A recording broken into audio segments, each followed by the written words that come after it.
పెట్టాడు. ప్లస్ దాంతోపాటు ఆ 50% సెల్ఫ్ సఫిషియన్సీ అదేది సెల్ఫ్ ఫైనాన్స్ అంటున్నాడు. అది సంఖ్య తగ్గించుకుని ప్రభుత్వం పెట్టుకుంటే బెటర్ అని చెప్పాం.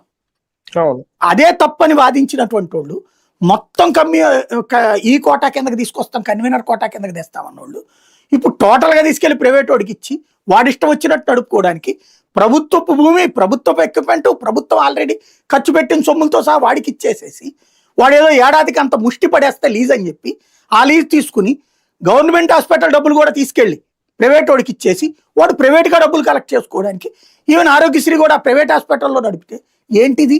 ఎవరికి దోచిపెట్టడానికి, ఎవరిని దోచిపెడుతున్నారు? దీన్ని చర్చించడం మానేసి ఎదురోడు తెలివి తక్కువ మాట్లాడుతున్నారు.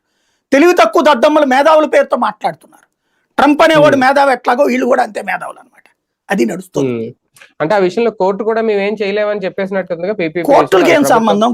ఇది అడ్మినిస్ట్రేషన్ యాక్టివిటీ.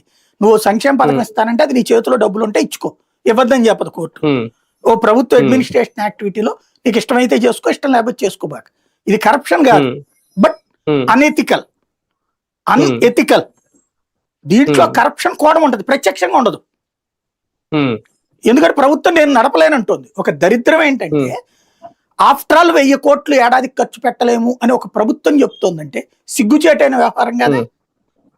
దానికోసం సీట్లు వదిలేసుకుంటుందంటే సిగ్గుచేటైన వ్యవహారం కదా.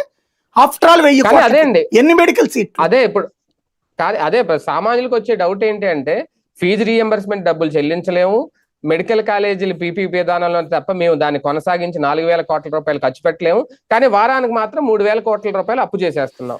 మరి ఏం చేస్తున్నట్టు? నిజంగా ఆ పరిస్థితి, ₹1 కూడా ఖర్చు పెట్టలేని పరిస్థితిలో ఉంటే మొత్తం తీసుకెళ్లి రాజధానికో